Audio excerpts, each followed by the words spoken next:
Ne vous étonnez pas si je baille, vous allez comprendre. C'est parti. Bonjour à tous, j'espère que vous allez bien, ici DinoRaptor pour cette nouvelle vidéo et aujourd'hui on va parler du second match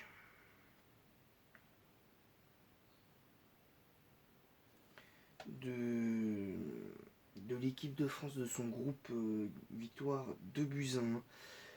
Alors vous étonnez pas si je baille, c'est fait exprès parce que je me suis fait chier.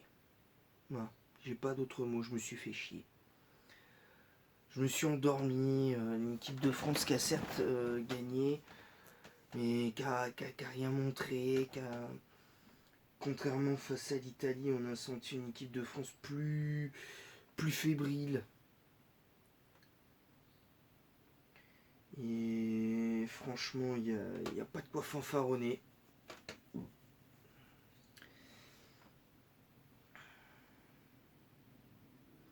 Pour moi, il n'y a pas de quoi fanfaronner parce que franchement, je m'attendais à mieux.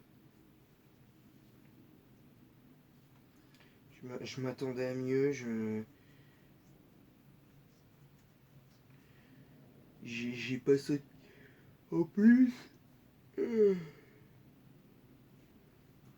j'ai senti une équipe de France féminine complètement à la rue. Et puis j'ai pas aimé l'arbitrage du match parce qu'il est clairement en notre faveur, je trouve. Parce que certes on a gagné, faut être satisfait, il n'y a pas de... Il n'y a pas de souci, mais franchement je suis complètement déçu. Parce que à part les buts de Gridjembok et de Kadidiatou de Diani, j'ai pas compris ce que c'était l'équipe de France. Là j'ai pas aimé. Voilà.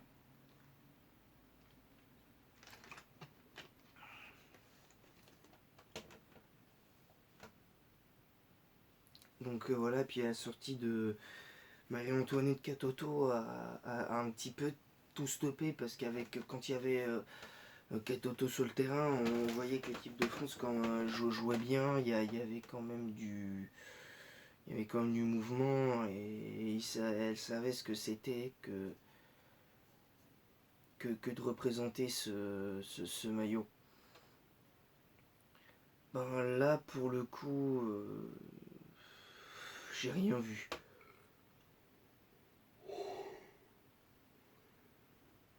C'est pour ça que je vais bailler parce que franchement j'ai été déçu. Alors la garde, et je vais vous noter individuellement les joueuses du côté de l'équipe de France. Alors du côté de l'équipe de France, la gardienne Perrault, Pauline Perrault-Magnin. Alors Pauline Perrault-Magnin, mis à part le but, elle je lui mets 7 sur 10 parce que sur toutes ses prises de balles elle a été bonne, elle a montré qu'elle était capable de faire la différence. J'ai bien aimé son match. Du côté des latéraux, Karchaoui, je l'ai trouvé excellente. Donc 8 sur 10 pour elle. Wendy Renard, mis à part sur le fait que je la trouve extrêmement fautive sur le but et qu'elle a obtenu un penalty plus que généreux, d'ailleurs on va en parler. Parce que c'est un match tristement ennuyeux. Pour le coup, Wendy Renard, elle a été excellente aussi, mis à part cette faute de placement sur le but belge. Sinon voilà. Sinon voilà, tranquillement, ça passe quoi. Elle a fait un très bon match. Donc 7 sur 10 pour Wendy Renard quand même. Gridjembok, je l'ai trouvé très forte aussi, donc 7 sur 10 également. FPRIC 8 sur 10. Parce que très très forte. Grace Gueyoro, je l'ai trouvé un peu moins bien que face à l'Italie. Parce que j'ai pu en voir le résumé et tout, et très franchement, elle a pas. Elle a pas surperformé, donc Gueyoro 6 sur 10. Bilbao, pour moi, c'est la joueuse du match. Très clairement. 9 sur 10 parce qu'elle a ratissé tous les ballons. Elle a ratissé tous les ballons. Elle a fait elle a fait le pressing et le contre-pressing. Elle s'est plus ou moins à chaque fois bien intercalée. Elle s'est un petit peu légèrement effacée en fin de match, mais je pense qu'à sa décharge, il y a quand même un peu de fatigue aussi. Donc voilà, donc Clara Matteo, je crois, elle 7 sur 10 parce qu'elle a fait un bon match, mais sans plus.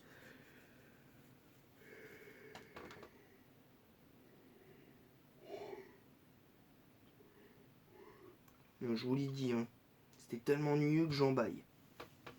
Clairement, donc là, faut pas vous étonner, c'est fait exprès. Kadita Toudiani, je trouve que mis à part son but, elle a pas fait grand chose. 5 sur 10 parce que en première mi-temps c'est un grand 8, mais en deuxième mi-temps je l'ai pas vu. Kadida Toudiani, je l'ai pas vu en deuxième mi-temps. Je l'ai clairement pas vu, c'était pas fluide du tout. Donc voilà. La seule non notée c'est Marie-Antoinette Katoto parce qu'elle a joué que 17 minutes. Sortie pour une blessure au genou. Alors, j'espère que c'est pas trop grave et qu'ils pourront compter sur elle pour la suite de la compétition.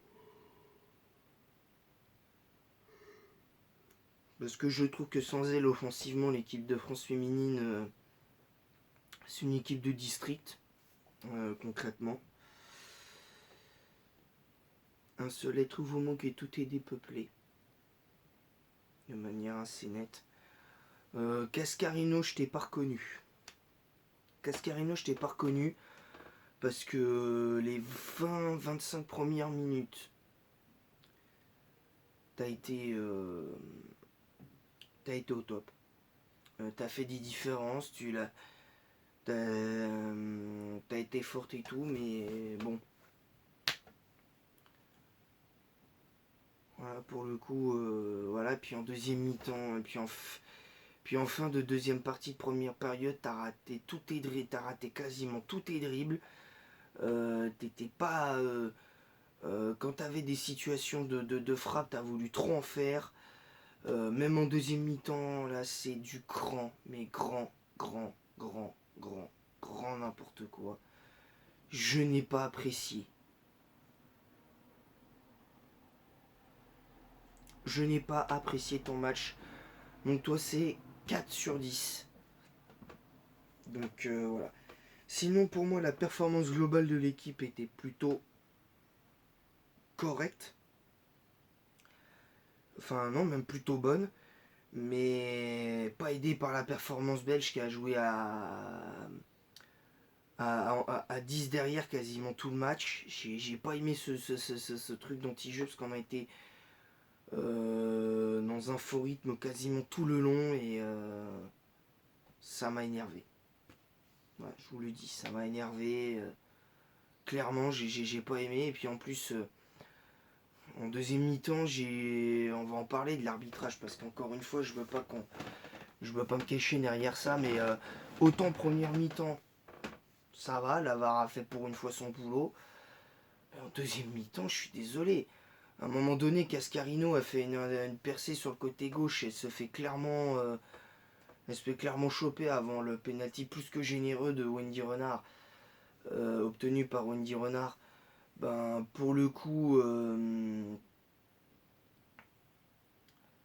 pour le coup, Cascarino aurait dû obtenir un penalty. Puis sur le côté gauche, il y a eu deux fois deux joueuses qui étaient parties côté gauche, qui ont essayé, qui se sont empalées sur une joueuse, il aurait dû y avoir faute. J'ai pas compris. Quant à Wendy Renard, elle a failli provoquer à mon sens un penalty parce que Parce que franchement, la faute, enfin le coup de pression qu'elle met sur la joueuse belge en deuxième mi-temps, il y aurait presque pu y avoir faute. Heureusement, il n'y a pas eu. Donc, heureusement pour nous, donc on s'en sort bien, on, on gagne. Donc, voilà, moi, c'est tout ce que je vais retenir sur ce match hier. C'est la victoire et la qualification.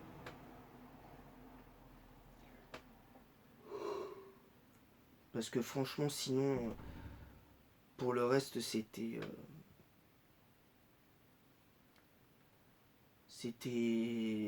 pas génialissime. C'était pas génialissime, mais franchement, il y a. C'est franchement. C'est. C'est dommage. C'est dommage parce que je m'attendais à beaucoup mieux et pour une équipe de France qui, entre guillemets, soi-disant fait partie des favorites pour la victoire finale dans cet euro, ben franchement, elles ont pas déjà, elles ont pas une attitude de favori, déjà. Et elles ont pas une attitude d'équipe qui doit se comporter comme une équipe championne. Voilà. Comme une équipe qui veut gagner. Elle se comporte pas comme des championnes. Parce que même si t'es pas champion du monde ou champion d'Europe avec ta sélection, quand t'es sélectionné, il faut te comporter en champion. Il faut te dire, je dois me comporter en champion. Je dois me comporter en championne. Et malheureusement, c'est pas ce que j'ai vu. J'ai vu un manque de solidarité, il y avait un manque de vitesse, il y avait rien. C'était.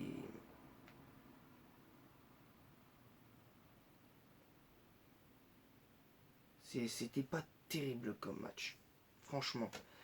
Donc la note globale de ce match pour moi c'est un 5 sur... Là par contre je peux mettre en et demi. 5,5 sur 10. C'était très moyen. Et puis l'arbitre... l'arbitre 0, hein, je suis désolé, l'arbitre 0. Parce que autant en première période elle a fait quelques bons trucs. Mais le féminin du match en deuxième mi-temps, j'ai senti qu'elle était presque limite clairement pour les Belges. Parce que les quelques Belges ont fait deux trois fautes. La plupart des joueuses belges ont fait quand même quelques belles fautes. Il n'y a quasiment pas eu de carton. Le deuxième carton jaune de celle qui est rentrée à un moment à Tissiac, là, je suis désolé, c'est un peu sévère. Comme le penalty, je suis désolé, le penalty, la joueuse elle est comme ça, le bras il est comme ça, le bras il est comme ça au départ. Et puis en faisant le mouvement de rotation, elle fait ça. Donc forcément il y a un mouvement je comprends pas. J'ai pas compris. J'ai pas compris le délire de l'arbitre là-dessus. J'ai pas compris. C'est.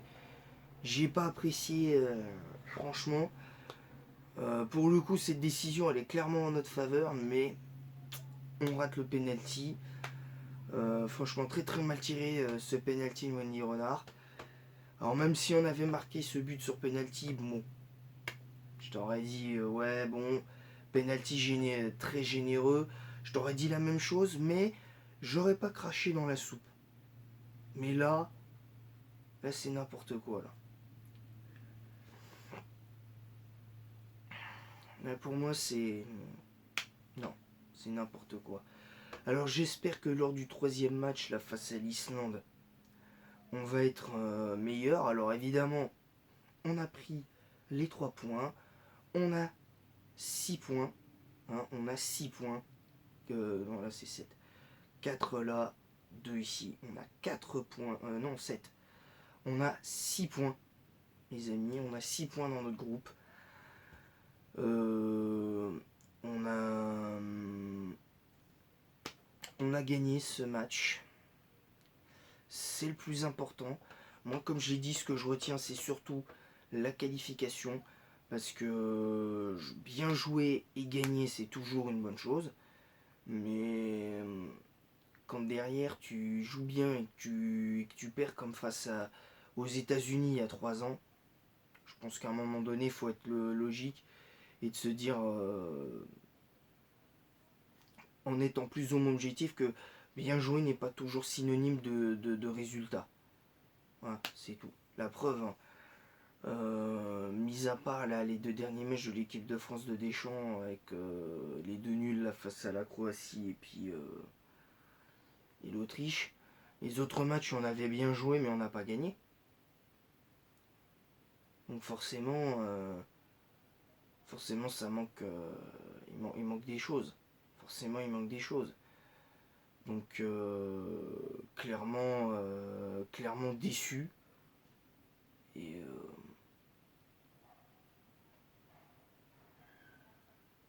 clairement c'est clairement décevant. Clairement décevant. Donc voilà, et puis aussi j'aimerais parler de Corinne Diacre aussi, parce que je suis désolé, mais on dirait Pochettino féminin. Elle voit une joueuse blessée, on dirait elle a pas d'émotion, on dirait un robot. Sur le deuxième but, joie complètement. Sur le premier but, il y avait de la joie et tout, il y a pas de souci. Mais sur le deuxième but, sur le deuxième but de l'équipe de France, j'ai senti une joie plus que mesurée. Bon, en même temps, moyen, vu le match moyen que c'était, ben, il n'y avait pas grand chose à dire. Mais sinon voilà. Et puis je trouve que à la fin du match, je l'ai pas senti hyper contente, senti hyper frustrée. Et quelque part, là, pour le coup, pour une fois, je peux la comprendre parce que quand tu gagnes que 2 buts 1 face à une équipe que tu es censé écraser trop 4-0 parce que tu es largement supérieur à eux, ben là, pour le coup, j'ai pas compris. J'ai pas compris. Donc, puis là, je vois des images, en même temps, je regarde Infosport et tout. Là, je vois des images et ils disent l'inquiétude qu'a Toto, on la voit en béquille avec un gros pansement au genou. Là, franchement, moi je suis hyper inquiet. Je suis hyper inquiet parce que c'est quand même notre atout numéro un offensif parce qu'elle elle a eu la mauvaise idée de ne pas sélectionner Eugénie Le Sommer. Donc j'ai pas compris. J'ai pas compris. Déçu concrètement, mais bon, c'est comme ça. C'est comme ça, donc restons tranquilles. Concernant ce match, j'ai pas grand chose de plus à dire. Si ce n'est que j'aurais préféré un petit peu plus. Et j'aurais aimé que Corinne Diacre gueule un petit peu parce que elle est figée sur son banc comme Pochettino. Elle s'exprime pas, elle ne gueule pas. Pour pester contre une décision, même si la décision elle est logique, elle va même pas essayer de pester. Elle, elle fait rien. Elle ne fait rien et ça franchement moi ça me prend euh, ça me prend le chou, je vous le dis tout de suite. Donc voilà, c'est dommage. C'est dommage. Voilà. Alors j'espère que les prochaines séances d'entraînement et puis quelques séances vidéo que va avoir l'équipe de France de Corinne Diacre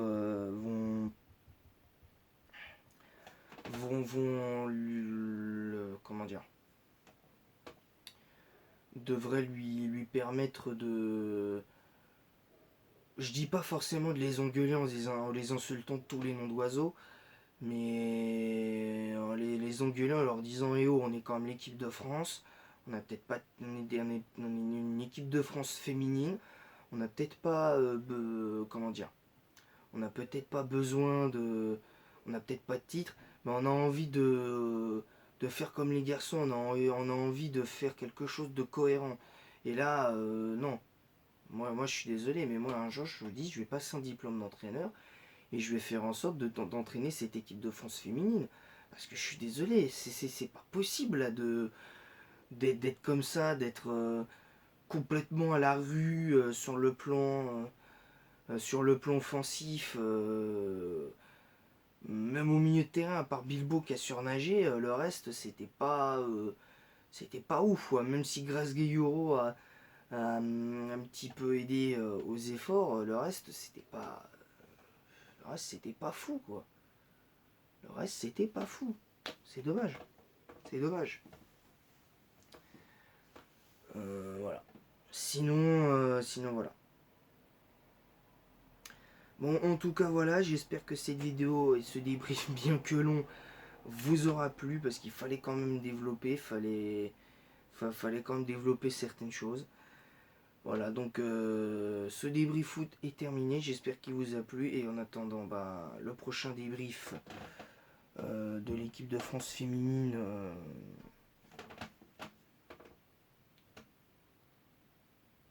c'est...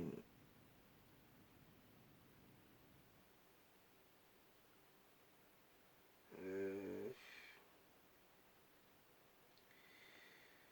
donc...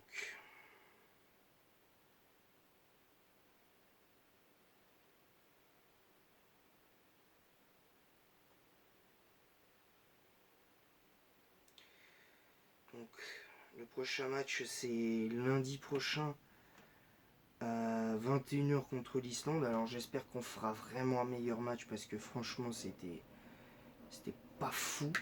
Vraiment pas fou. Donc voilà. Sur ce, je vous laisse et en attendant la prochaine, j'espère que ce débrief vous a plu. Je vous l'ai dit, je vais bailler à mort dans cette vidéo parce que franchement, je me suis ennuyé. Donc voilà. Sur ce, je vous laisse et à bientôt.